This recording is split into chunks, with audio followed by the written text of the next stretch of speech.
Representing the business of boxing, ladies and gentlemen, let's hear it for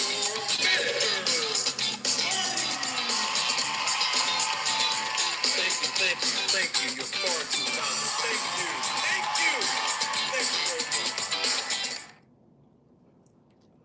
you. Ladies and gentlemen, members of the jury, members of the Roll the Tape film crew, welcome to a special edition of Roll the Tape podcast with Manager Marty. I'm your host, Manager Marty. We need answers. And hopefully today we get some answers to the questions that I have. Let me start this show off the right way. I appreciate all of you that's here live and live in color. You know, those of you that's watching it live, appreciate you. If you're watching the replay of this live, I appreciate you as well. I welcome you. Come on in. Please come on in. Don't leave the door open because you're going to let the air out.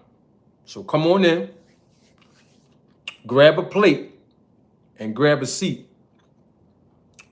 Because I have some food for thought I want to serve you. Oh, that's right. After you grab a plate and before you grab a seat, grab you a pen or a piece of or a pencil and a piece of paper.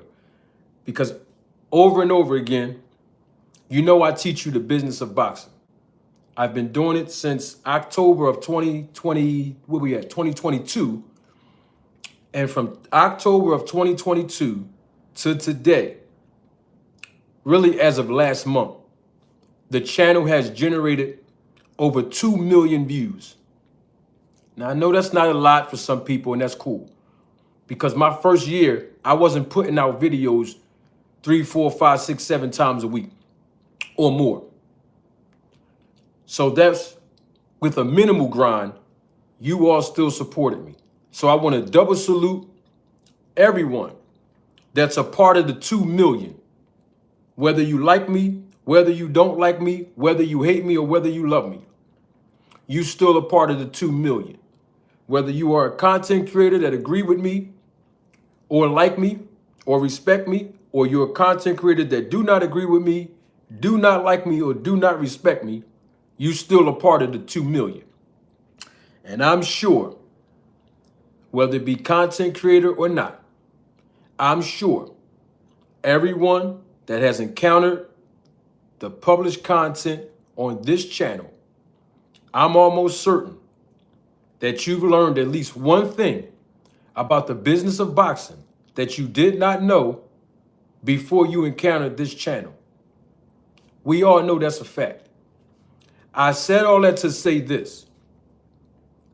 I appreciate everybody's support. Those of you that financially contribute to the channel, those of you that do not, I appreciate the viewership.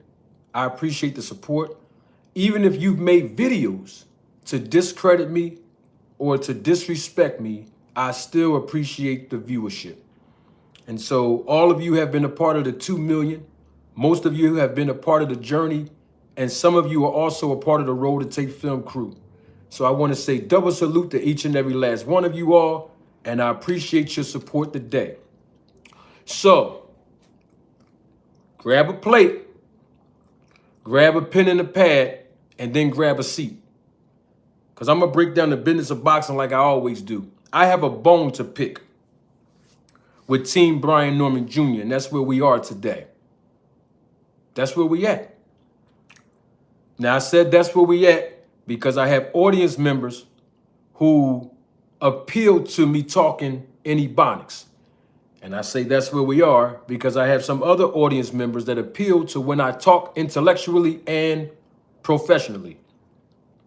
So if you hear me interchangeably, talk professionally and even through Ebonics, please don't mistake that for my lack of knowledge of this business. I'm a gentleman in everything that I do, even when I got to talk gangster.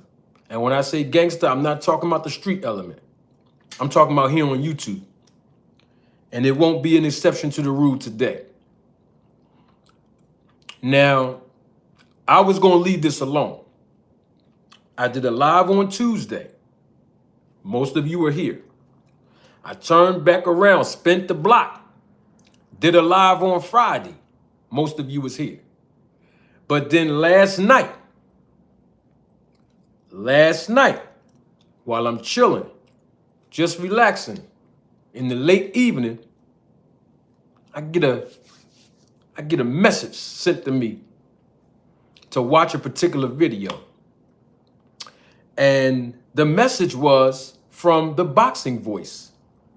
Now the message, let me be clear, let me back up because I don't want nobody to misinterpret. The message itself directly wasn't from the Boxing Voice. The message was from a homie of mine to watch a video that the Boxing Voice put out there. I don't know too much about the content that the Boxing Voice put out. They cover boxing, as I believe it's a podcast. I saw a couple of times when Bill Haney was on there, it's a podcast. And Brian Norman Sr. was on there in this video that I saw last night. And a guy by the name of Adrian Clark, who is, I believe he's one of the managers, or he represents the management team of Brian Norman Jr., or he's the owner of a management company. I don't know him too well. I've heard some things about him, but the bottom line is this. He was on the Boxing Voice, and so was Brian Norman Sr. And I'm going to poke some holes in some stories that I heard and the scenarios that were presented from one boxing manager to another. I know this business. I told you all about a phone booth on Tuesday. And then I turned around, spent the block, told y'all about the other phone booth on Friday, what this really was about. And now I'm going to close the show today.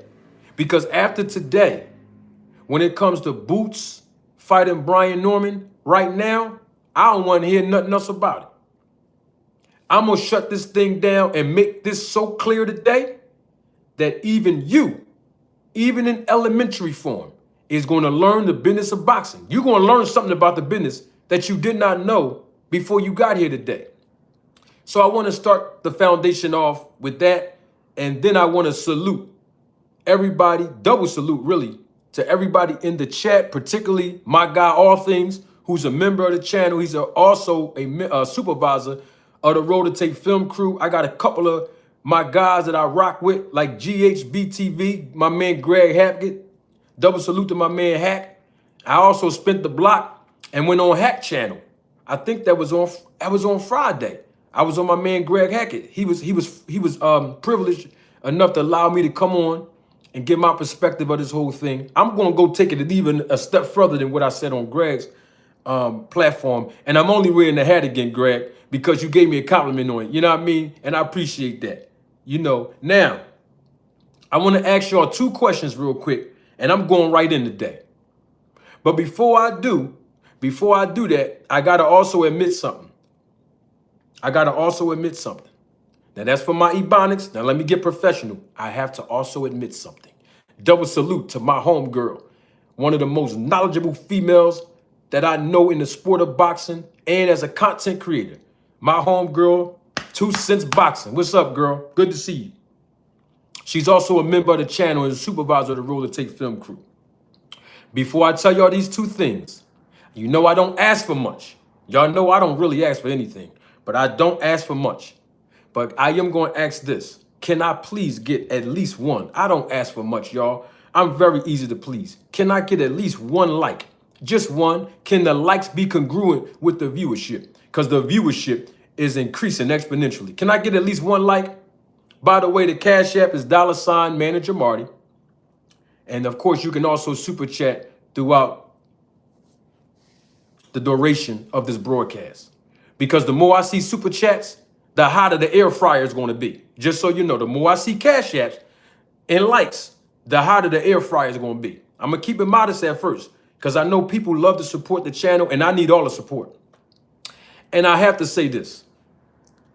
I am the least paid on YouTube through Cash Apps and Super Chats, but I put out and publish the most education in the business. I'm the least paid on YouTube through Cash App and Super Chat, right? But I get the most insults. You ever notice that? I get the most criticism. You ever notice that? But it don't make a difference. You know why? Because I'm the most controversial content creator in the YouTube boxing community, and I embrace it. And today, it won't be an exception to the rules. You want to know why? We need answers. So hopefully today, I shut this coffin between Boots and Brian Norman Jr., and then we can move on. Because if we don't, it's going to be another interview, and then Brian Norman Sr. going to come out with another video, and it's going to keep going on and on. So I'm going to shut it down today. Now, the two things I want to share with you all. There's two questions I want to ask you. Number one, $1.5 million. This is for the live chat. I need you all to engage with me today because the air fryer is warming up.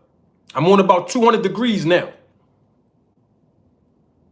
Is $1.5 million a lot of money? Yes or no? It's just a question. I'm starting the foundation off with that. In the chat, if you're watching the replay of this live, feel free to come in the comment section below. You can answer and engage. I will respond. Double salute to my homegirl, member of the channel, supervisor of the Roller Tape Film crew.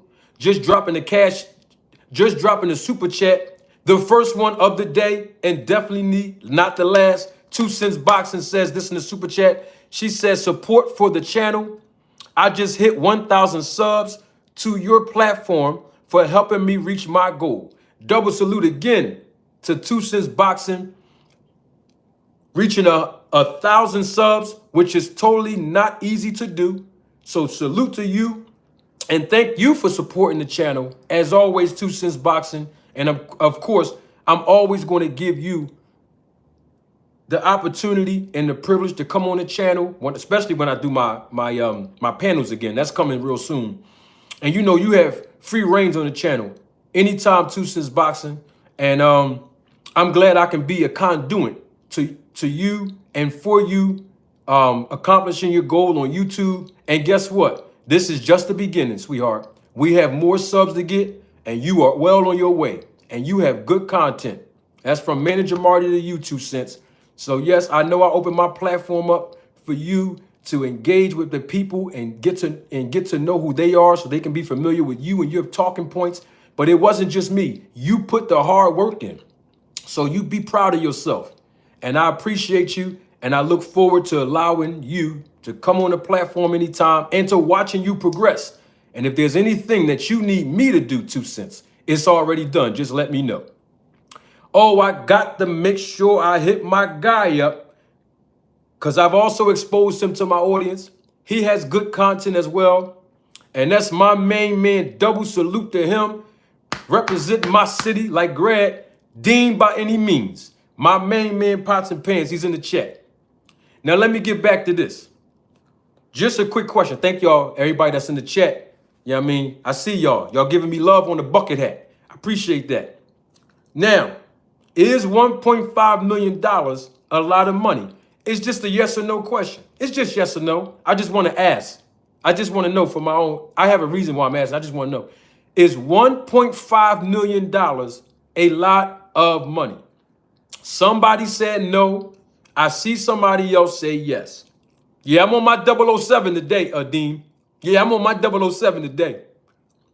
Depends on who you ask. All right, cool. I respect all answers. No, yes, and depends on who you ask. We'll just stop there. Okay, now, the reason why I asked that, because I have people that watch me all across the world, even in the UK, the fan base in Canada, everybody in Russia. I got a lot of people that be watching from different countries. So I'm only limiting my point and illustration to those of us who live and reside and understand economics here in the country of the United States of America. Let's do the math on 1.5 million. I'm actually asking, thank you 2 Cents for that. It depends on who I'm asking. I'm asking the average American citizen. $1.5 million, whether it's a lot of money to you or not, I want to put it in perspective. $1 million is equivalent to an American citizen grossing an annual salary of $50,000 for a total of 30 years. I'm going to say that again for the people in the back. Make sure my math is on point now, because I know when it comes to math, I'm good with the math. My favorite two subjects in school was math and girls. All I'm saying is I'm good with the math. Now, $1.5 million is equivalent to an American citizen grossing $50,000 in an annual salary for 30 years. You mean to tell me an average American citizen doesn't have to wait for 30 years? That means working 40 hours per week, 5 days per week, 4 weeks per month, 12 months per year for 30 years. That will equal 1.5 million. You mean to tell me that same American average citizen can go in a ring, a boxing ring, and earn and gross $1.5 million in a total of 36 minutes? Well, Brian Norman Jr. said, and Brian Norman Sr. said, that Brian Norman Jr. can knock boots out. So let's limit that to about 6 rounds. Let's say Brian Norman Jr. can knock boots out in 6 rounds. That's a total of 18 minutes worth of work.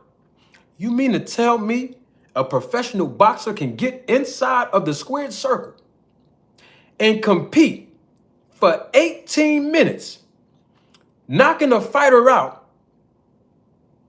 in the 6th round out of a 12-round fight, grossing 1.5 million compared to an average American citizen earning $50,000 a year for 30 years? That's interesting to me. Point number 2, and this is for you in the chat and you in the comments section if you're watching the replay of this live.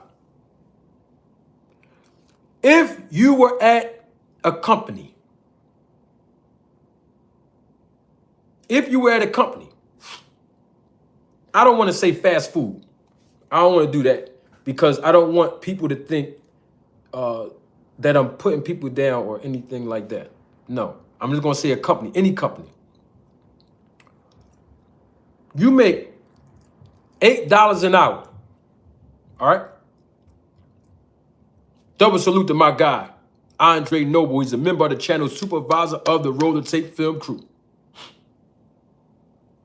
$8 an hour, you work for this company. 40 hours a week, you're grossing about $320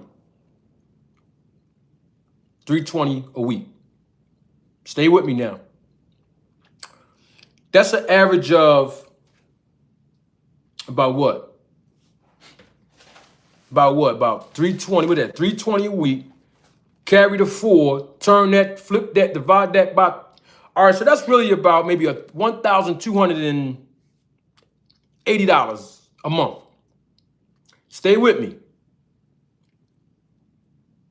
You're averaging $8 an hour working for a company for 40 hours per week, and you gross $320 per week, which will equate to $1,280 for 1 month, right? Just a question for the live chat and those of you in the comments section. If another company approach you and say, listen, I would like to hire you for $28 per hour for 40 hours a week, which will equate to $1,120 per week, which is equivalent to $4,480 per month. Just a question. Would you accept the offer? Now, this is easy work now. Brian Norman said, father and son said they'll knock boots out. So this easy work for them. So $28 an hour. Your labor is extremely easier than what you were getting paid at your current job at $8 an hour. My question is, if that representative of that new company that's offering you $28 an hour compared to you making $8 an hour, would you take it? Yes or no? I need engagement today in the chat and in the comments section. We need answers. Double salute to my guy, Grant from AM Sports Media. Good to see you, champ. So just a question. Would you accept the offer? You're making $8 an hour where you work at now.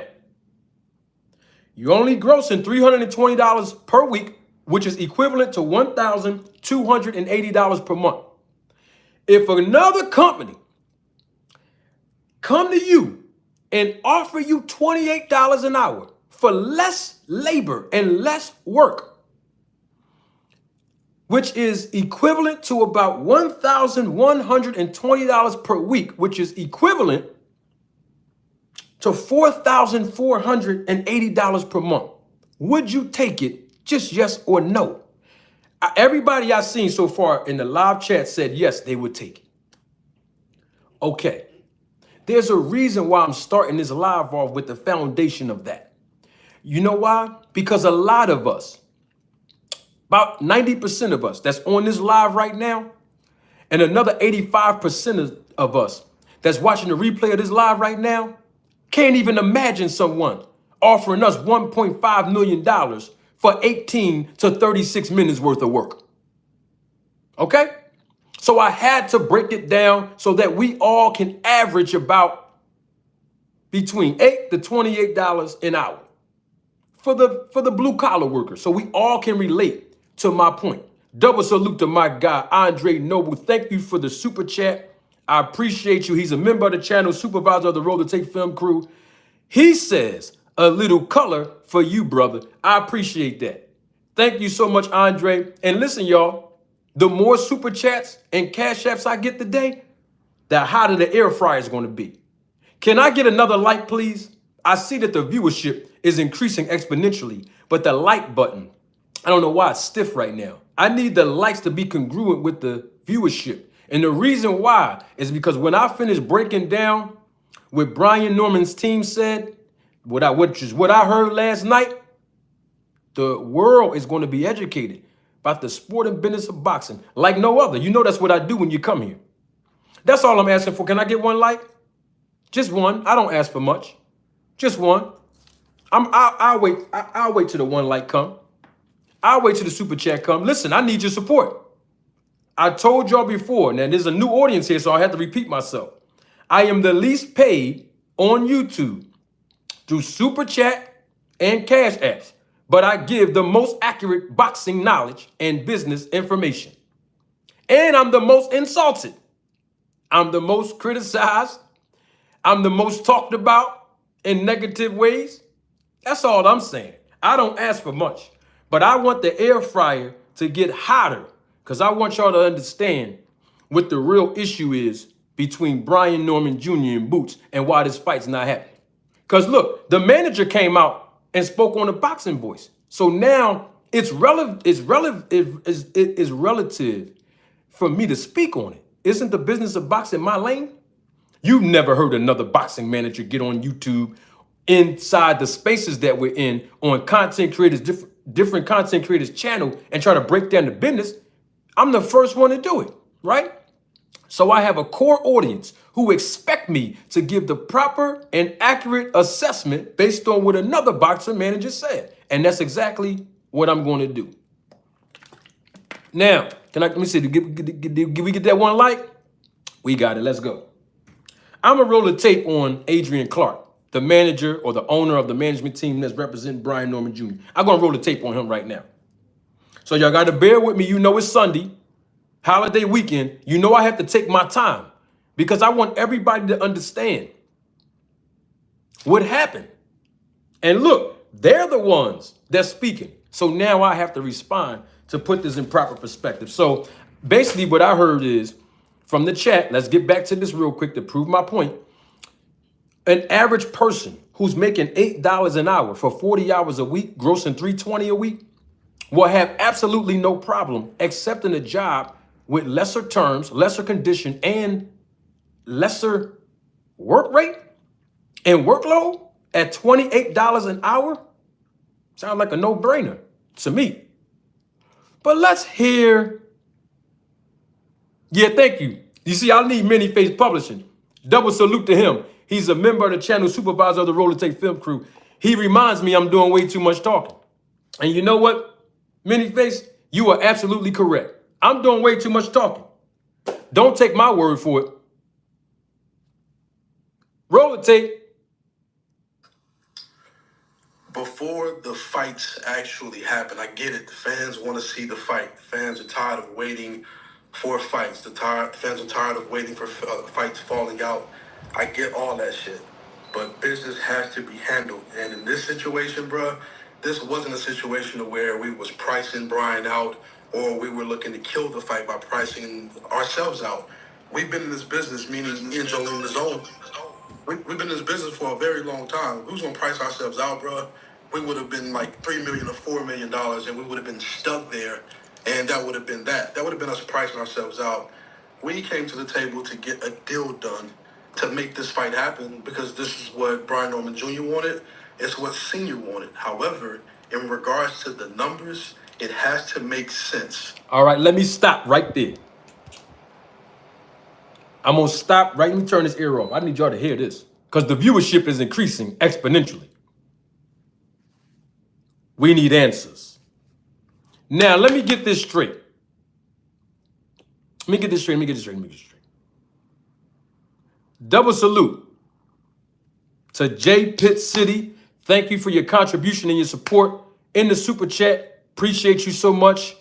J Pitt City says, all I heard was we not 100% confident that we can beat Boots, so we need to be compensated just in case we don't believe in sacrificing. That sounds like an accurate evaluation, J Pitt City. And I will have to agree with you on that. Thank you, because I'm going to prove that point and drive that a little later on. But did y'all hear what Adrian Clark, the manager of Brian Norman Jr. said? Did y'all hear that? I don't know if y'all, I want to make sure now, I don't want any misinterpretations. I'm going to slice and dice. Man, the air fryer is warming up. I got something for that. I got something for everything. Hold on for a second. I'm going to play it again because it's something that y'all heard it, but y'all didn't listen to it. You heard it, but you didn't, it went over some people's head. I'm going to play it again because I want y'all to hear what he's saying now.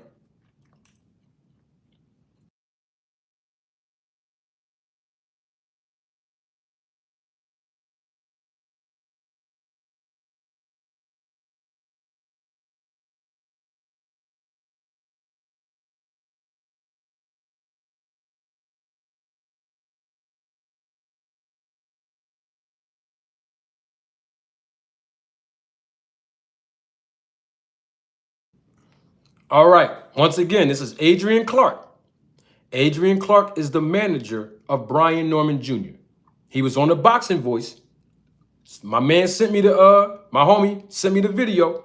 I listened to it late last night. That's why we're here today. This is Adrian Clark, the boxing manager of Brian Norman Jr. This is what he said. Before the fights actually happen, I get it. The fans want to see the fight. The fans are tired of waiting for fights. Fans are tired of waiting for fights falling out. I get all that shit. But business has to be handled. And in this situation, bruh, this wasn't a situation where we was pricing Brian out or we were looking to kill the fight by pricing ourselves out. We've been in this business, meaning me and Joe in the zone. We've been in this business for a very long time. If we was gonna price ourselves out, bro, we would have been like $3 million or $4 million, and we would have been stuck there, and that would have been that. That would have been us pricing ourselves out. We came to the table to get a deal done to make this fight happen because this is what Brian Norman Jr. wanted. It's what Senior wanted. However, in regards to the numbers, it has to make sense. All right, let me stop right there and show y'all what y'all heard. But you probably didn't listen to it because it went over your head. Some of you. He said, this is the fight that Brian Norman Jr. wanted, and this is the fight that Brian Norman Sr. wanted. Is that what he said? Okay, cool. So if Brian Norman Jr. wanted this fight, and you're the boxing manager, You work for Brian Norman Jr. Brian Norman Jr. don't work for you, the manager. So if this is a fight that the boxer wants, this fight should be happening right now. If this is the fight that the boxer wants,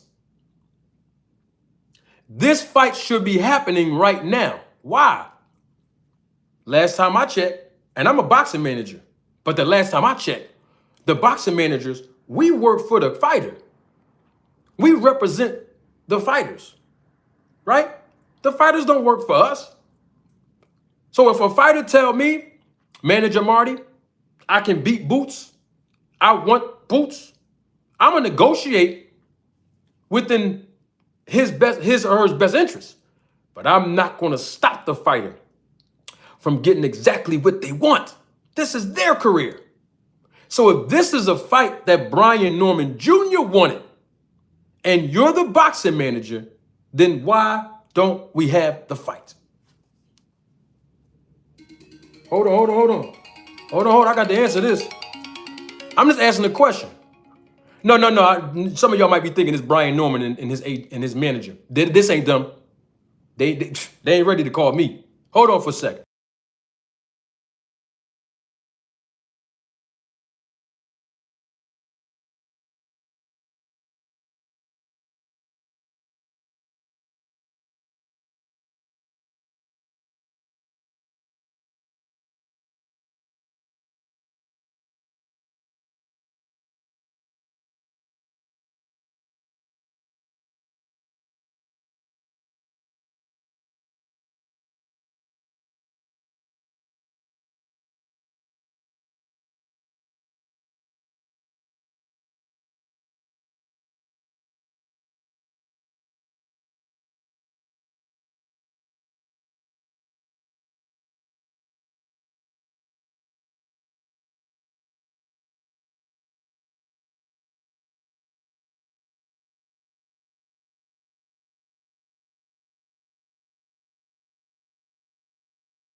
Listen, when she called, I got the answer.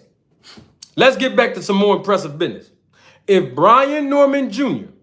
wanted this fight, like his manager said, then as the manager, why don't we have this fight? Because the manager worked for the fighter. Okay.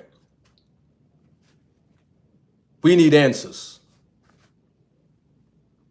As we say, high risk, high reward. Now, I want to do this quickly, and I never do this shit, but hell, Eddie Hearn already put numbers out there, so I'm going to put the numbers out there to give you guys why we came up with our decision. And the decision wasn't... Hold on, let me stop him. Whoa. Did he say high risk, high reward? I want to rewind that. I want to make sure we all heard this clearly. Let me, hold on. Let me see. That's what it said. Hold on. We came to the table to get a deal done. Hold on. To make this fight happen, because this is what Brian Norman Jr. wanted. It's what Senior wanted. However, in regards to the numbers, it has to make sense. Right. As we say, high risk, high reward. Stop. He said high risk, high reward. Boots ain't no high risk. Let me see if the live chat is with me. Quick question. I want to see if those that's watching the replay of this live is with me. I know they watching. I already know they watching. No, I'm not, y'all know who I'm talking about when I say they. I want to know if people in the comments section can answer this question. Do y'all know Robert Helenius got knocked out by Deontay Wilder? Y'all remember that? It's just a yes or no. Do y'all remember when Robert Helenius got knocked out by Deontay Wilder? Did anybody remember that? Do anybody remember that? Can somebody just answer me? I want to tell you why I said Boots is not a high risk. Can anybody answer that question? Okay, one person, great. That's all we need is just one in the chat. Thank you. Was Robert Helenius a high risk for Deontay Wilder? No, he wasn't. You want to know why? Because Deontay Wilder knew he could knock out Robert Helenius. That wasn't no high risk. So what I'm saying is Boots is not a high risk. Didn't Brian Norman Sr. say to Mill City and Zab Judah that his son will knock Boots out? So if Brian Norman Jr. can knock Boots out, Boots is not a high risk. We know Boots is a high risk, and so do they. Brian Norman Jr. know that Boots is a high risk. Brian Norman Sr. know he's a high risk. Jolene and Adrian Clark and all of them know it. Right? So why is the manager coming out saying high risk, high reward? If you can knock a fighter out, that's not a high risk. That's easy money. High reward? Yes, high reward. But if you can knock Boots out, Boots ain't no high risk. So that's contradiction number 2. Now, I want to do this quickly, and I never do this shit, but hell, Eddie Hearn already put numbers out there, so I'm going to put the numbers out there to give you guys why we came up with our decision. And the decision wasn't to turn down the fight. That dude sitting over there on the camera, he never said no to the fight. I never said no to the fight. Jolene never said no to the fight. Junior never said no to the fight. All right, stop. Stop. Wait a minute. We have an issue here. We have a serious issue here. Because he just said, the manager said, we never said no to the fight. The man on the other side of the camera never said no to the fight, which is Brian Norman Sr. He said Jolene never said no to the fight. And Brian Norman Jr. never said no to the fight. But what if you, and don't let me find it. Don't let me find it because I pulled it up on Tuesday.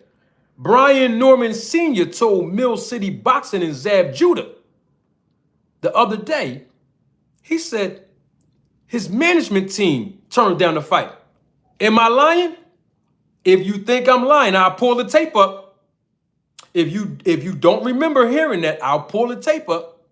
Brian Norman Sr. said, when he was on Mill City Boxing, he said, his words, not mine. He said, we didn't turn down the fight. Our management team turned it down. Now, the manager's here on the Boxing Voice. Y'all just heard him. His words, not mine. What'd he say? We never said no to the fight. Which one is it? We need answers. Somebody ain't telling the truth. Let's continue. It's a fucking negotiation. So if we come in high, you come in with a number, we meet in the middle to get the deal done. And we were not far apart. When I say far apart, it wasn't $1 million in between. There's something ridiculous to not make it happen. This shit could have been talked out. But from our standpoint, from a management standpoint, I looked at this. All right, and I'm going to break down the numbers really quickly, as I did with the entire group. All right, $1.5 million was the offer. $1.5 million. You guys say crossing the street in boxing and on the internet. So Brian is signed with Top Rank. He's not signed with Matchroom. So to cross the street in boxing on the business side, it ain't fucking free. So Brian would have had to pay 20% of his purse to Top Rank to go cross the street to go fight Jaron Ennis. All right, stop. Roll the tape, film crew members. This is not new information to you all, is it?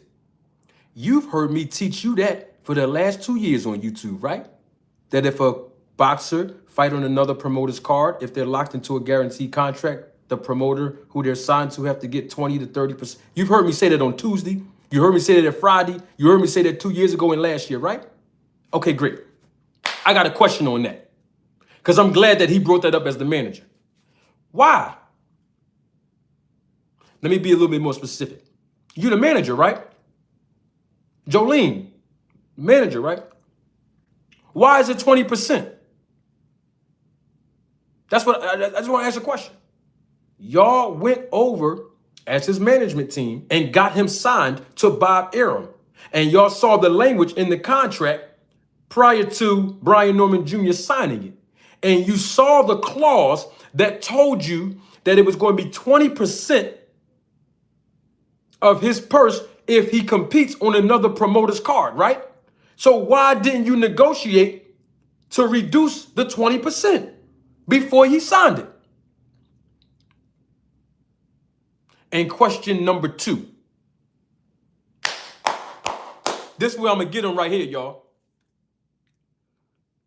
If he's worth what y'all say he's worth and what he deserves, because I'm going to bring this back up when we play the tape and we hear him say he's the Brian Newman Jr. deserve.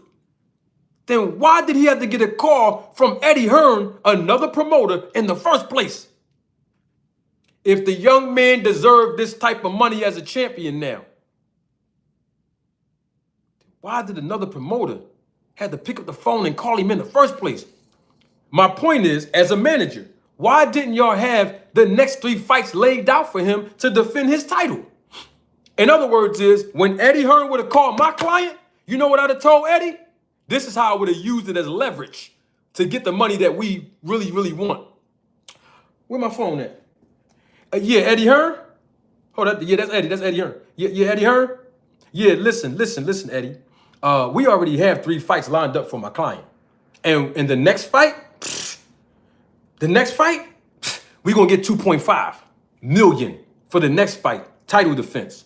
And we got another 2 more fights after that. I got it already lined up. We mapped this whole career out the next 3. Oh, you want him to fight Boots? I don't know, Eddie. Because then now we got to rearrange our schedule. And then we got to pay the other fighter that we already locked in with. We got to pay him step aside money. I don't know, Eddie. This might not. You really want him to fight? I mean, we can get it done, but it's like, we already locked in. All right, hold on. Let me call you right back. Yeah, hello. Yeah, WBO. Yeah, what's going on, Jose? Listen now. We never talked to you about this yet because it's not really edged in stone. But we trying to fight Boots. Yeah, I got off the phone with Eddie. We got a verbal agreement for about 2 million. Huh? Yeah, y'all gonna get your 3%, but I'm just letting y'all know in advance. We're gonna put the paperwork up. Yeah, I'm gonna get back on the phone and ask Eddie to fax out. Yeah, he gonna fax over everything. Whole time, we never even locked in an agreement with Eddie Hearn. We just doing all of this. Why? To cover our bases. Why are we doing that? So when I get back on the phone with Eddie, yeah, Eddie, yeah, I already talked to the WBO. Everything is cool. Listen, we're going to take 2 million because we were supposed to get 2.5 in the next fight. So we're going to lose 500,000. But for you, Eddie, yeah, let's get the deal done. Cut us a check for 2 million. And Eddie Hearn would have cut the check for 2 million. But instead, y'all didn't have no fights lined up for the young bull. Let's keep it real. Y'all had no fights set up for him after he won the title in May. We already in September right now. June, July, August, 4 months done went by, and we never heard the next fight for Brian Norman Jr. to defend his title. Right? I'm talking from a manager's point of view now. You shouldn't have even been available for Eddie to call you in the first place. But because you was, 1.75 sounds good to me. But that we gonna stop it right there. We gonna stop, cause somebody sent me a cash app. Hold on. Listen, the air fryer gonna keep warming up the more support we get today. I gotta take my time for this. I gotta take my time for it. Because there's a lot of information. Double salute to my guy, Lucky McKinnels. Appreciate you, big dog. Thank you for the cash app. Are we learning something today? Because the air fryer gonna keep, the more support we get through Cash App and Super Chat and the likes, that air fryer gonna keep churning up. It's gonna keep, oh my God, we got over 1,500 people in here now. The viewership is increasing exponentially, and I know why. We need answers. You know I'm the most credible. Credible businessman as a content creator to speak on this. So we got to speak on it. That's what I'm trying to figure out as a manager. How y'all was available to get the call anyway? The young boy fought 4 months ago. Y'all ain't had no fights lined up for him? That's why y'all was acting so thirsty. And I'm not trying to be disrespectful. I'm just calling it what it is. Because they disrespected my man Boots and my young boy Bozy and my young boy Boots. So I'm just trying to figure out, y'all didn't have nothing available. Y'all didn't have nothing lined up. If you had something lined up, then you could have used it as leverage to go get to squeeze Eddie for the 2 million.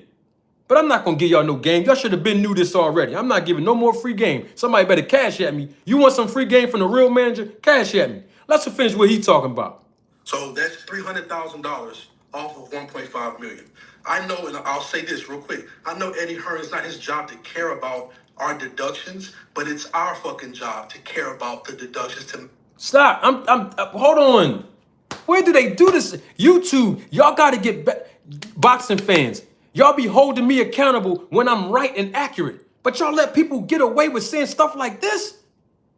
I'm not mad. I'm just saying be fair to manager Marty. That's all I'm saying. Can somebody hashtag in the chat justice for Marty? JUSTICE, the number 4 and MARTY. Where's the justice at for the manager who been putting in the work? Talking about myself. On YouTube, y'all letting this guy get away with this? Where they do business like this at? Oh, well, 20% of his purse is going to have to come out for Eddie, for Bob Arum. What that got to do with Eddie Hearn? That don't got nothing to do with Eddie. I'm just at, who's who did it? Thank you, Adrian Molina. Thank you for the justice for Marty. What does this have to do with Eddie Hearn? Nothing. That's an internal conversation that these guys should be having, and these ladies, Jolene, should be having with their client. That shouldn't never leak out to the public. When we start counting and calculating our business expenses in business to the public, when we start doing this, y'all, I'm not mad. I'm just asking a question. We need answers. Since when do we have these conversations in public? It's called the cost of doing business. Y'all signed the contract knowing that 20% of this young boy's purse was going to be extracted from him if he fights on another promoter's card. Y'all knew that when you signed with Bob Arum. So if 20% is a lot of money to y'all, then why did you sign it? Why not negotiate more favorable terms for your client before you signed that? Y'all signed the paperwork. Y'all signed the contract. Why should Eddie Hearn be penalized for that? Why should Eddie Hearn consider that? I'm just asking listen, don't get mad at me. Well, if you get mad at me, it ain't gonna make no difference. All I'm saying is, what does this have to do with Eddie? Eddie Hearn didn't say, listen, I'm offering you 1.5, but I'm gonna throw another 250,000 on it to equal 1.75 million. But you know what? I gotta pay somebody to install the boxing ring. I have to pay the commission, a surety bond. I have to pay an insurance fee. I can go on and on with the list of expenses for the promoter. You ready? Okay, good. I have to pay for the split between myself, my company, and DAZN. That's not free. That's not free. Oh, the venue, the Wells Fargo gonna want a couple dollars. Oh, it don't stop there. I gotta pay the sanctioning bodies, both of them, the IBF and the WBO. I gotta pay 2 sanctioning bodies, airfare, room and board, and a per diem for food for 4 people from the WBO and 4 people from the IBF. I got to pay for all of the fighters on the main and the undercard, their physicals, all of the room and board, which is the hotels, the airfare to and from, round trip, the per diem for each fighter that's going to compete on this card. Should I continue? Eddie Hearn didn't put all his expenses out when he told you how much he was going to have to pay you. So then why are you putting your business expenses out there? That has nothing to do with what we're talking about. The air fryer just keep warming up because I heard the cash app. Hey, Nate, what's up, big dog? Thank you for the super chat. Salute to my guy, Nate. Appreciate you, bro. Every time somebody send me even $1, air fryer gonna keep warming up on these guys.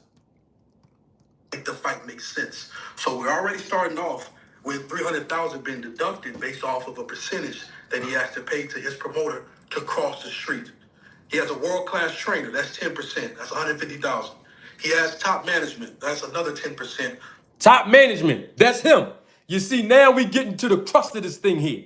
We getting to the real nitty-gritty.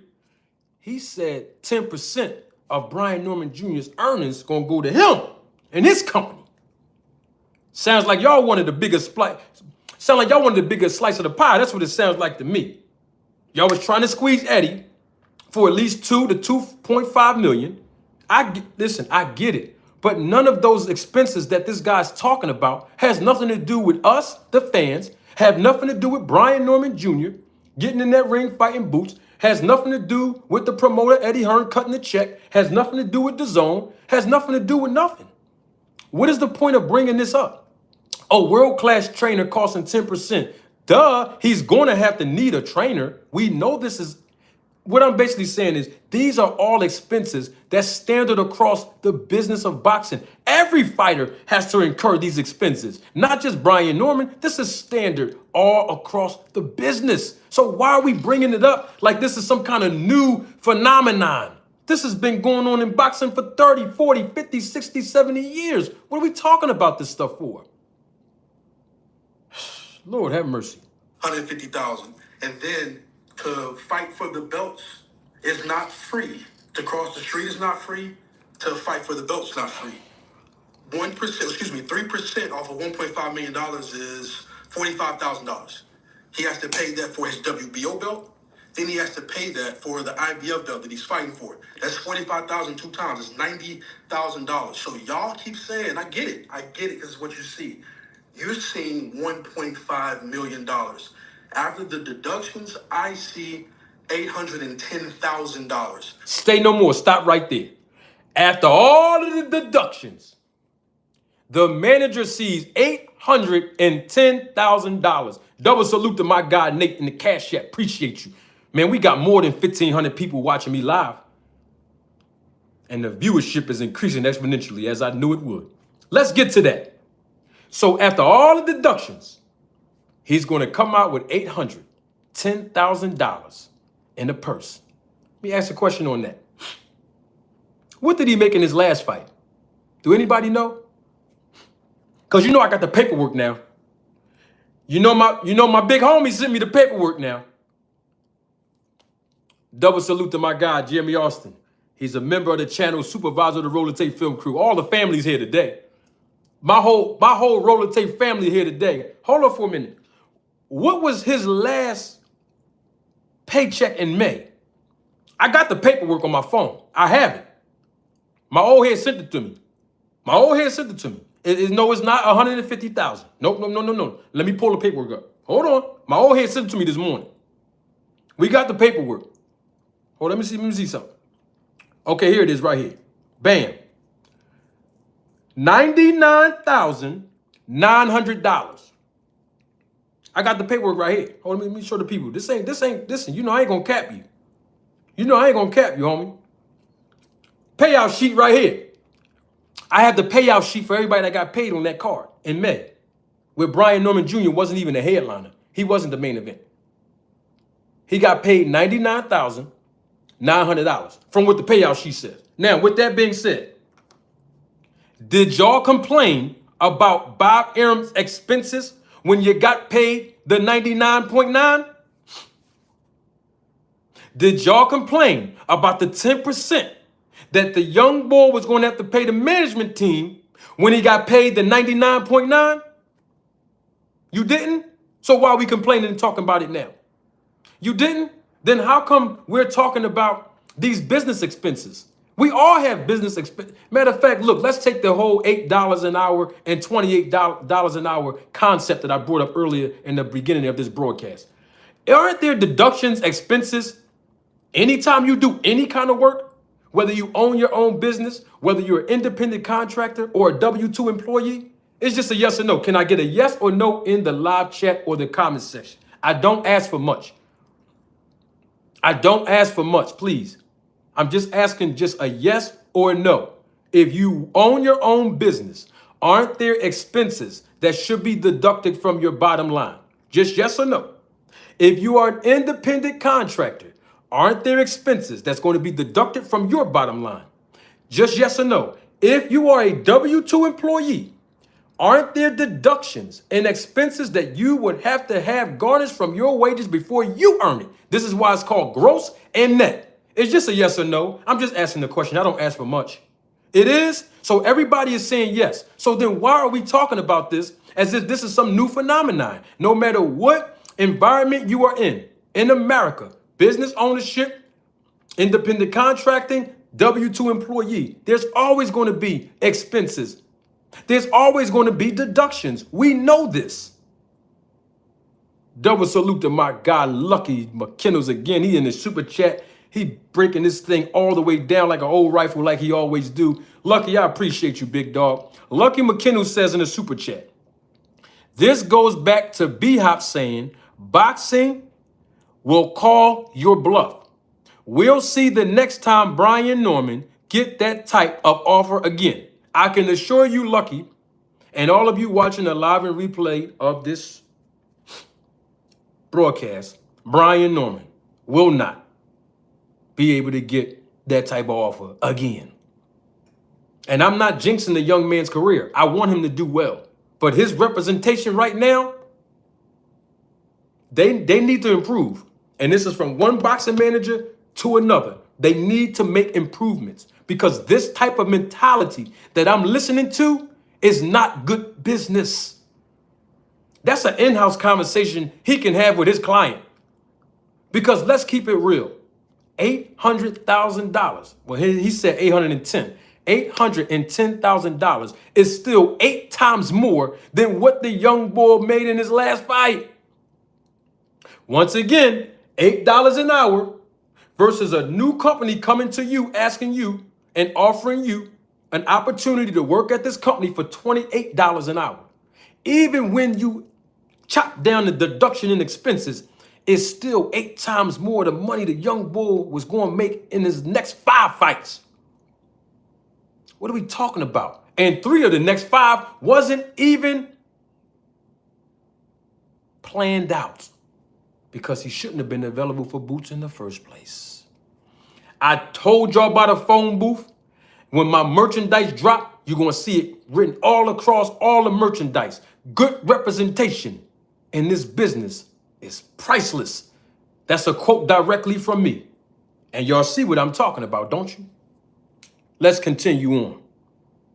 So from my standpoint, I'm like, bro, we need more money. And Stop. This guy been saying y'all see the motive, right? We need answers. Y'all missed it. Some of y'all missed. I'm going to rewind it because y'all just missed what he said. Listen. For the IBF that he's fighting for. That's $45,000 2 times. It's $90,000. So y'all keep saying, I get it because it's what you see. You're seeing $1.5 million. After the deductions, I see $810,000. So from my standpoint, I'm like, bro, we need more money. All right. Y'all heard him? I'm going to break down his words and use it against him like I do everybody else. He said, y'all got to be listening when people talk. I listen to the words people say and the words people don't say. Did y'all hear him? He said y'all heard him, right? From my standpoint, bro, we need more money. This ain't about your standpoint. You work for Brian Norman Jr., right? You just said that Brian Norman Jr. wanted this fight. So what do your perspective and standpoint have to do with any of this? If Brian Norman Jr. wanted this fight as the fighter and you worked for him as the manager, he should have got what he wanted. But I get it. See, he took ownership.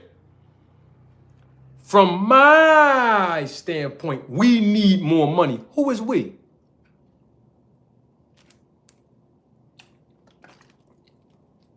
Who is we? Because the last time I checked, $810,000 is more money from him making $99,000. So he's already going to make more money. He's going to make 8 times the amount that he made in his last fight. Something that y'all managers didn't even have 3 more fights available for him to defend the title. In fact, we got to pull the facts out. When the last time he headlined his own card in his hometown in Georgia? 0 times. What leverage do you guys have? I'm just asking the question. You have really no leverage. I mean, you got a belt. That's cool. But what other leverage do you have to ask for the numbers that you're asking for? He only was scheduled 1 time to fight for 12 rounds. Brian Norman Sr. said they'll knock Boots out. Well, the last time Brian Norman Jr. received a knockout was in 2021 when he was scheduled to fight for 6 rounds. Somebody talk back to me. I'm making too much sense when I talk, right? Okay. That's the last time he knocked somebody out. Before his last fight is what I'm saying. Before his last fight, 2021, when he was fighting for 6 rounders. Now, 3 years later, he fight one time in a 12-round fight, and all of a sudden he's worth more than 1.75. So I'm trying to figure out from my perspective, ain't nobody coming to see you, Otis. It's about the fighter. It's not about the manager. Because the manager worked for the fighter. Manager Marty worked for the fighters. It's not about me and what I think. Once the fighter tell me he want the fight, and I see that the numbers are 8 times more than what he's going to receive after the deductions, and he can knock the opponent out, sound like a no-brainer to me. Let's listen to some more of this. I'm not saying, bro, you have to give us another $2 million or $3 million. Let's pony up the dough a bit to make sure that the deductions that we pay, the whole thing makes sense, so that after the fight happens, my client goes home with a check for 1.2, 1.3, $1.5 million. All right, stop. He just said he's not saying that he's expecting Eddie Hearn to bump the numbers up to 2 to 3 million. And he just want his client to walk away with 1.2 or 1.5 million dollars after the deductions. Well, time out for a minute. If your client's going to walk away with at least 1.2 million dollars, that means that Eddie Hearn is going to have to bump. Am I making? Eddie Hearn's going to have to give you 2 to 3 million dollars for the kid to walk away with 1.5. What are we talking about here? Let me rewind that because some of y'all missed that. We need more money. I like that letter. After the deductions, listen, I see $810,000. So from my standpoint, I'm like, bro, we need more money. And I'm not saying, bro, you have to give us another $2 million or $3 million. Let's pony up the dough a bit to make sure that the deductions that we pay, the whole thing makes sense, so that after the fight happens, my client goes home with a check for 1.2, 1.3, $1.5 million. So basically, y'all was asking Eddie Hearn, if my math served me correctly, I told y'all math and girls was my favorite subject in school. Y'all wanted Eddie Hearn to pay you a minimum of between $2 and $3 million. So the kid can walk away with 1.2 to 1.5 million. Y'all was asking Eddie Hearn for $3 million? Y'all was asking Eddie Hearn for $2 million? Young boy never even headlined the card before. What are we talking about here? Don't nobody even know who he is, according to Eddie Hearn. People in boxing know who the young guy is, but they don't know him. They don't know him in the UK. They don't know him in Saudi Arabia. They don't know him in Vegas. Not like that. He's never even been in his hometown. We don't even know how many tickets this kid can sell in his own hometown. What are we talking about? You asking for 2 to 3 million for what? Because that's what Eddie Hearn would have to pay if this kid walks away, Brian Norman Jr., with 1.2, 1.5 million. After taxes, after deductions, after these expenses, right? What are we talking about? Y'all got to stop letting people get away with this and just use basic common sense, please. Not $810,000. I wouldn't be doing my job if that's the okay. So from our standpoint, I wouldn't be doing my job if that was the okay. Yes, you are doing your job, sir. If you're able to secure a deal for your client to make 8 times the amount that he's made in his last fight, based on the language that you know that's in his contract, you are doing a good job. You are doing your job. What are we talking about here? But like he said, from my perspective, we need more money. I get it. bro, I get it. From the fan standpoint, I get it. Y'all want to see this fight. We are a management company. We represent fighters, and the damn company's name is Fighters First. We have to do what's best in regards to the fighter. And if the numbers don't make sense, if the reward don't match the risk of us going to Philly to fight Jaron Ennis in his backyard, and we're bringing the same thing as him. Stop. If the risk wasn't, I gotta rewind that part. Hold on. Not like he All right. We are a management company. We represent fighters, and the damn company's name is Fighters First. We have to do what's best in regards to the fighter. And if the numbers don't make sense, Okay, we have to do what's best for the fighters first. If the numbers don't make sense. Well, according to the fighters first, the fighter first said he wanted this fight. That's what the fighter said. So if it's about the fighters coming first, the fighter, Brian Norman Jr., said he wants to fight Boots. And if you are the management team and you represent Brian Norman Jr., then put the fighter first and give him what he wants. He wants to fight Boots. So you saying the numbers is not right. What are you seeing to show you? What evidence that we got to go by the data? That's what managers go by. That's what promoters go by. We go by the data. We go by what's in black and white. We don't go by this. We don't go by a fighter saying, we know our worth. We don't go by this. We collect the data and we process it. And we try to determine what's fair and what's justifiable. So my question to him as the manager, what justifies you to think that this wasn't enough money? Show us with data on black and white that Brian Norman Jr. on paper, whether it be through ticket sales, which is the live gate, which is with the pay-per-view numbers, which he never had. He never headlined the card on pay-per-view. He never headlined a card in his backyard. This is his first time ever being scheduled to fight for a 12-round fight. So what data are you using to give you the barometer that $810,000 net is not justifiable? What are you using to, what is your comparables is what I'm asking. We need answers. Now, he said that Boots and Brian Norman bring the same thing. Let's hear it. if the reward don't match the risk of us going to Philly to fight Jaron Ennis in his backyard. Stop. If the risk doesn't match the reward for them to go to Philly and fight Jaron Ennis in his backyard, can somebody please tell me in Brian Norman Jr.'s last fight, didn't he go to the backyard of the last opponent in May in San Diego? Just answer the question, somebody. Didn't he go, Brian Norman Jr., didn't he go to San Diego to fight in another fighter's backyard in his last fight? Yes or no? Okay then. Thank you. Somebody said thank you. Y'all wasn't complaining when y'all went to the guy's backyard for $99,900. It was cool for y'all to go in the last opponent's backyard and fight for $99,000, almost $100,000.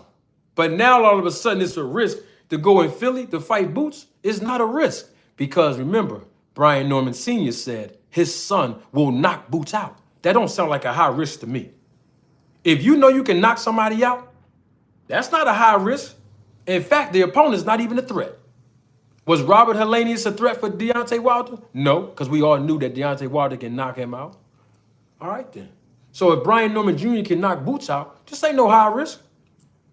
Going to somebody else's backyard is not a new condition for Brian Norman Jr. Because I heard Brian Norman Sr. say to Mill City Boxing last week that they're used to going to fighters' backyard to spar them. It's no new condition for him. So what high risk are we talking about? Oh, all right. Okay.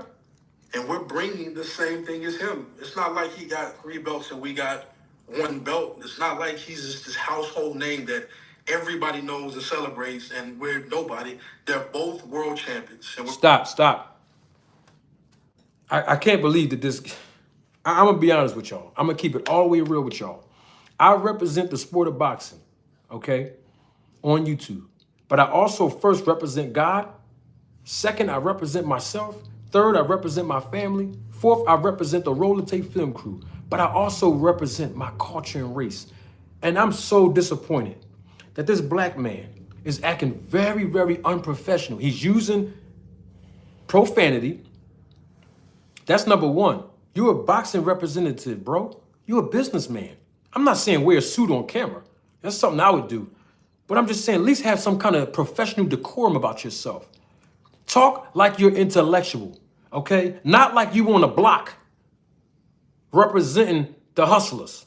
You're representing professional boxers, bro. So I'm expecting a certain way for you to break down this and justify why $810,000 after business expenses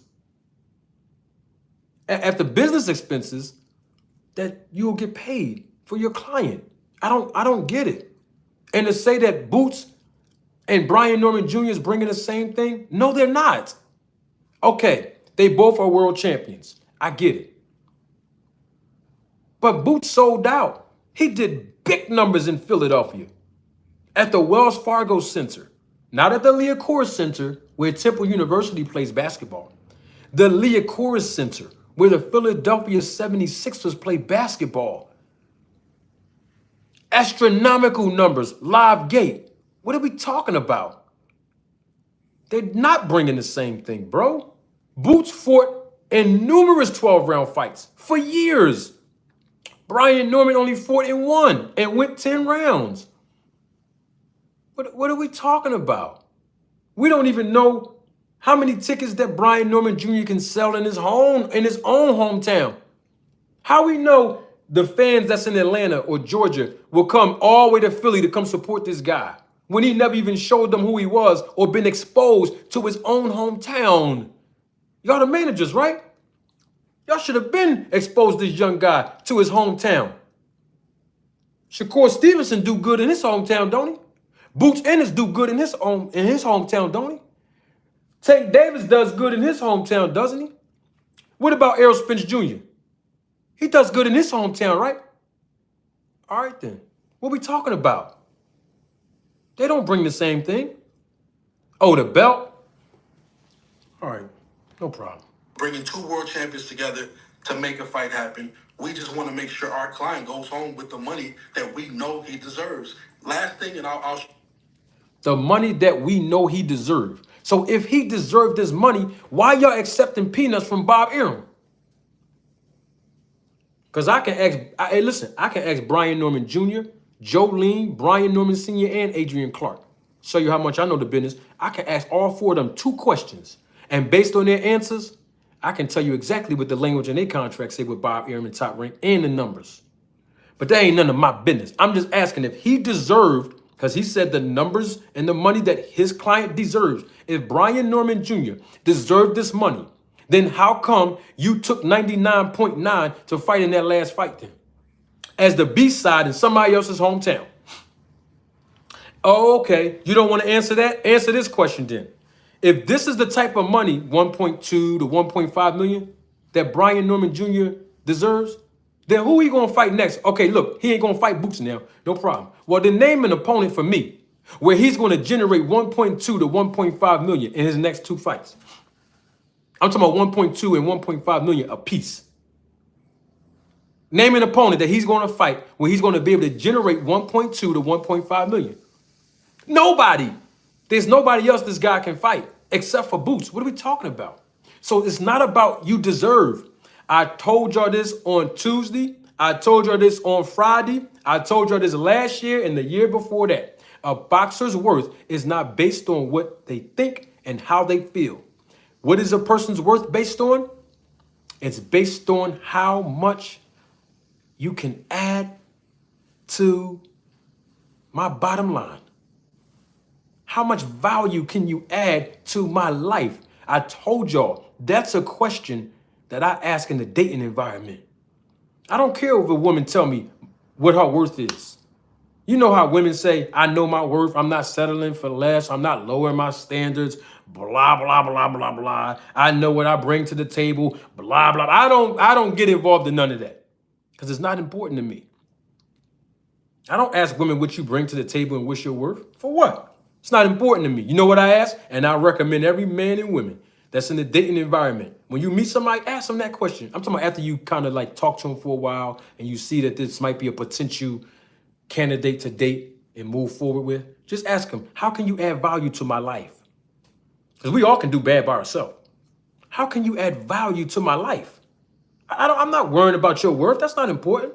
My point is, how can Brian Norman Jr. add value to Eddie Hearn's bottom line? How can Brian Norman Jr. add value to being exposed on the DAZN network? How can Brian Norman Jr. add value to Eddie Hearn's wallet? Because he's the one, him and the zone, they have to put the money out. And they have to recoup and then make a profit. What are we talking about? Double salute to my guy Lee. Thank you for contributing to the channel through the super chat. I really appreciate it. Lee says in the super chat, this guy doesn't know when he's ahead. I think Lee is saying this guy doesn't know when he's ahead. I think that's what he's saying. I don't want to misinterpret you, Lee, but your super chat says this guy doesn't know when he's ahead. I'm not sure. I want to make sure I comment appropriately. Okay. But I just wanted to break down this real quick. I know I'm going to let y'all go. I know it's holiday weekend. I kept y'all long, but I have to put this out there. Just hold on. We got some more to talk about. Shut my mouth. I don't give a damn about what he made his last fight. He wasn't world champion his last fight. Both world champions, and we're bringing two world champions together to make a fight happen. We just want to make sure our client goes home with the money that we know he deserves. Last thing, and I'll shut my mouth. I don't give a damn about what he made his last fight. He wasn't world champion. You heard him, right? This is the manager. This is the representation of Brian Norman Jr. talking like this. I'm really disappointed. I mean, he's not representing managers all across the business, but I'm disappointed. I expected a little bit more professionalism, a little bit more competence, a little bit more understanding of the business of boxing from this manager. I swear to you, I did. But just listening to him, I see what the mentality is. I get it now. Double salute to my guy, J Pitt City. Man, he's been helping the grill. He's been helping the food get put on the grill, dropping Jews in the super chat one more again. Thank you so much, J Pitt City, for your contribution. J Pitt says, have fun trying to get that amount, unifying the other titles. Both Barrios and Stanonius are on PBC. And we know without a shadow of a doubt that Al Heyman and Tom Brown is not going to pay Brian Norman Jr. no 1 point nothing million nothing. They're going to look at the data, look at live gate pay-per-view appearances, him headlining his hometown. How much value does Brian Norman Jr. add to their bottom line? And they're going to see that in his last fight, he only made $99,900. And they're going to say, well, listen, you can't try to go up 2 to 3 million because you want to make sure that you walk away with $1 million. That's not how business works in boxing, bro. You're outpricing yourself. Whether you're doing it intentionally or not is not the point. The point I'm driving home is you have no data to support your justification. It's not about what Brian Norman Jr. deserves. He hasn't proven anything to deserve. Really, you ought to be grateful. Y'all all, you, the manager, Jolene, all of y'all, the dad, all of y'all should be grateful. These type of phone calls in boxing don't come regularly to fighters who are just an undercard or mid-tier performer. It don't come often like this. Seriously, I'm keeping it 100. Double salute to my guy, member of the channel, supervisor of the Roller Tape Film Crew, Lifeline Music TV. Thank you for your super sticker, big dog. Appreciate it. He's saying he don't care what he made in his last fight. Why not? Wasn't it expenses that were incurred out of the $99,900? Y'all wasn't complaining then. I didn't hear not a manager. I didn't hear Brian Norman Sr. I didn't hear Jolene. I didn't hear nobody get on YouTube on people's platform and complain that they got paid $99,900 and there was expenses that was associated where the kid walked away with only like 40 or 50,000. So then why are we doing that now? I'm just asking the question, y'all. I know I'm a little animated, but this is how I get the attention and the appeal that I need so you all can understand. Because if I talk professional like he should have been doing, you know, he's trying to break down why and justify. He should be more professional. This is his first time really being on the YouTube platforms on this front. I'm not talking about him making videos. I'm talking about him being in the public eye on different people's platform on the YouTube boxing community. That's all I'm saying. I'm disappointed, to be honest with you. And he was disrespecting my man, Mr. Bosey, and my young boy Boots. For what? For what? I don't get it. His last fight. And the whole situation of Eddie Hearn, Brian Norman, you want to be great? Bro, we heard that shit our last fight. You want to be great? You got to go take this dude's lunch. That's exactly what he did. So from a negotiation standpoint, I'm not trying to hear that shit about, oh, you want to be great, well, you only made this last fight. He's a world champion now, just like Jaron Ennis, and therefore we want him to get paid like a world champion. Well, guess what? If you want your client to get paid like a world champion, he has to perform like that, inside the ring and outside of the ring. And the last time I checked, y'all didn't have no fight set up for him to perform like a world champion inside the ring after May. Because here we are, June, July, August, September. 4 months then went by after he became a champion, and we haven't heard an announcement yet on who he's fighting. That means that he was very available when the phone call came in. What's up with that? We need answers. Man, I'm breaking this thing all the way down. Some of y'all gonna get mad at this. And they all probably watching me now. But it's all good. As long as you learn something today. As long as you learn something today, I'm satisfied. And I know people gonna call me a hater, but there's nobody else on YouTube that can talk with the fervor and the intellectual fervor and the intellectual passion that I talk with, because I have the knowledge and experience to back it up. I'm credible. All of y'all know this. I've been telling y'all this time and time again. And every time these things happen, I use it as a teachable moment. So that's my spiel, and we're still open to, as far as the fight happening, bruh, Matchroom walked away. We didn't turn down shit. Bruh, Brian Norman Sr. told Mill City Boxing that him and his son didn't turn down the fight. He said our management team turned down the fight. That's what he said. Now you saying as the manager, y'all didn't turn down S. Which one is it? Matchroom did walk away. Of course they walked away. Oh, duh. And you know why they walked away according to Eddie Hearn? Because the IBF just stepped in ordered the rematch between Boots and Karen. So y'all did all of that when you could have signed the documentation, and then the IBF would have came after the fact to order Karen, because Brian Norman would have been in the ring with Boots. But y'all dropped the ball and y'all fumbled this one.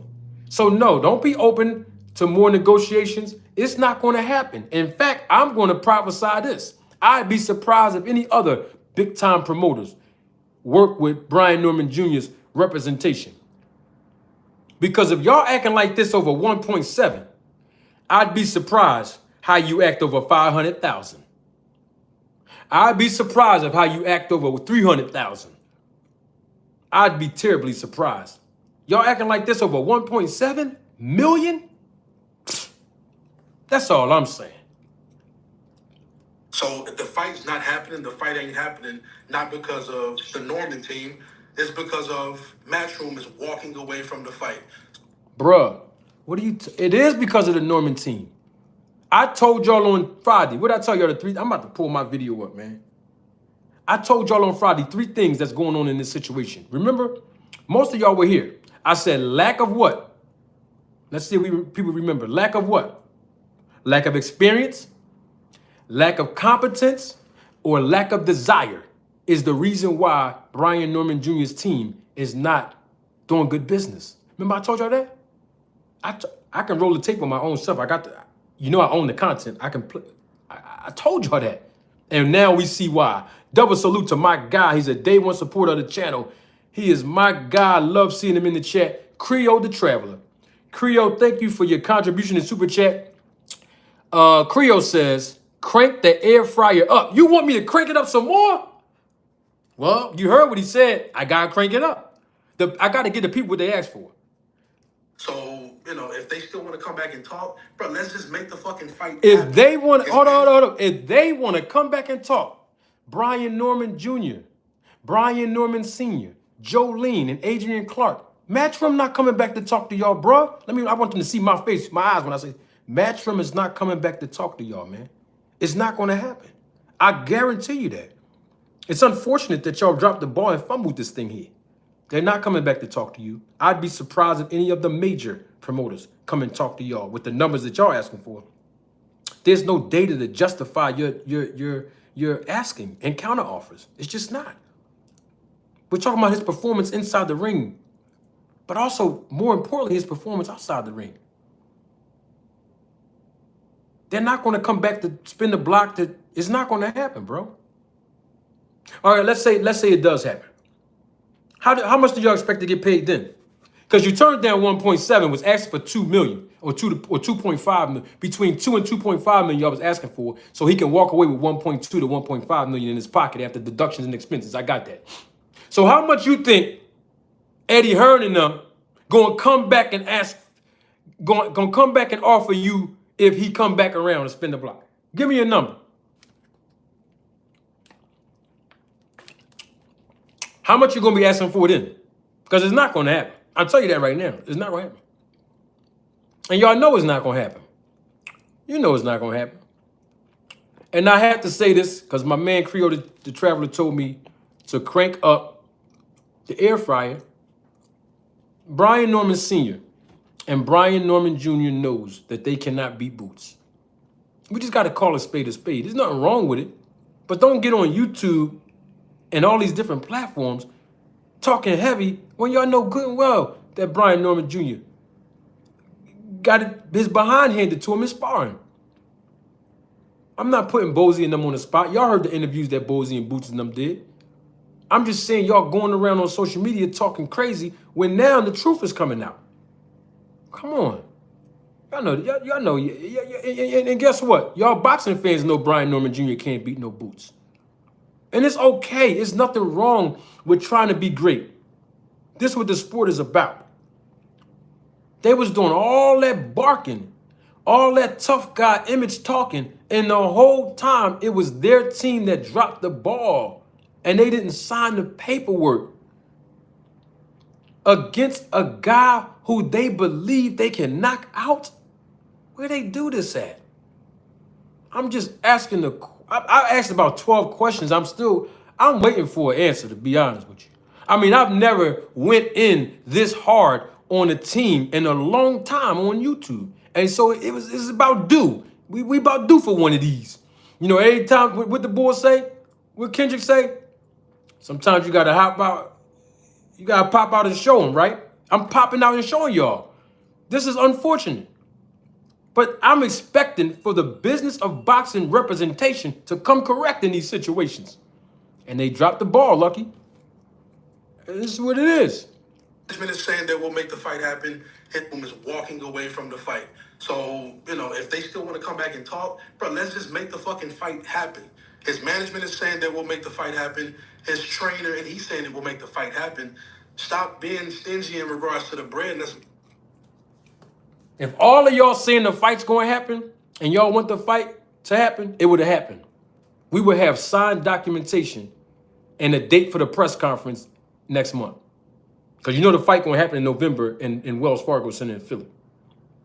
So if all the parties involved, if Boots, Eddie Hearn, that's the A side, and the B side, Adrian Clark, Jolene, Brian Norman Sr., Brian Norman Jr., and his trainer. If all parties wanted this fight to happen, the contract and all other documentation would be signed already. That's just the truth. They're not going to spin the block and double back. It's not going to happen. Double salute to my guy. Crown Jewel Boxing in the building. What's going on, big dog? The next mayor. That's what we're going to call him, Mayor Crown Jewel. I don't care. I don't care if it's official or not, Crown Jewel. You a mayor in my eyes, brother. But I'm trying to figure out what justifies them asking for 2.5 million. The young boy, Brian Norman, and this is not a disrespect or knock to Brian Norman, but we got to call a spade a spade. I'm glad Crown Jewel is here. And I saw your video, Crown Jewel. Appreciate that. Your last video on this situation. Brian, and I said this on Tuesday. I said this on Friday. I've been saying this privately to people on the phone. Brian Norman Jr.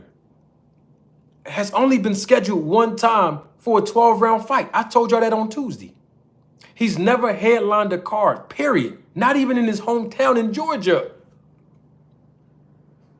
And the last knockout he received, I'm the first one to report this.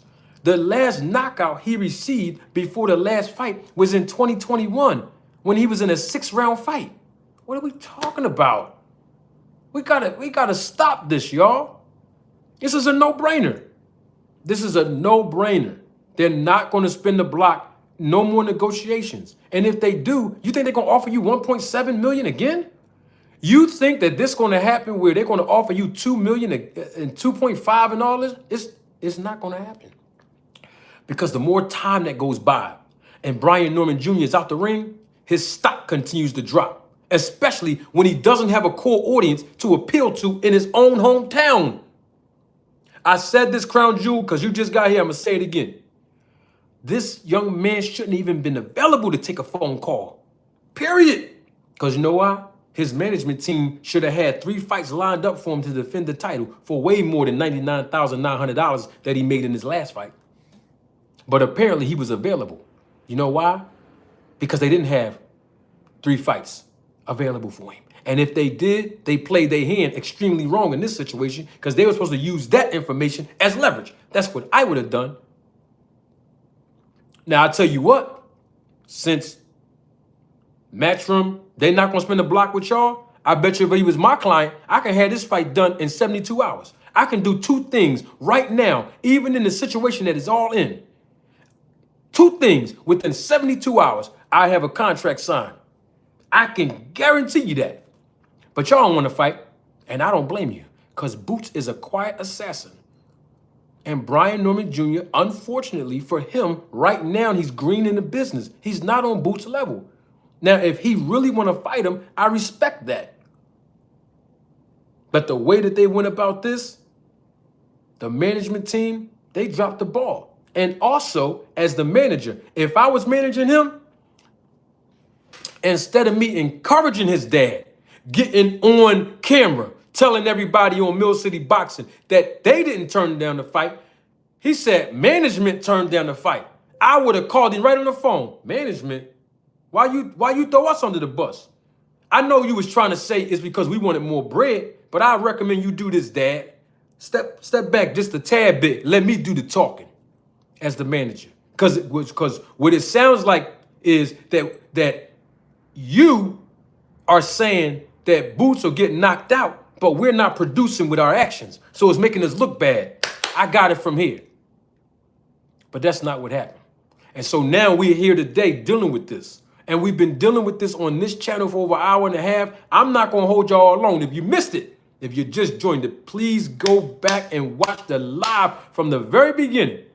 How I break down everything that was said. I don't want to play no more because his part is almost over. And we don't need to hear Brian Norman Sr. repeat what he said. I got the gist of what's going on.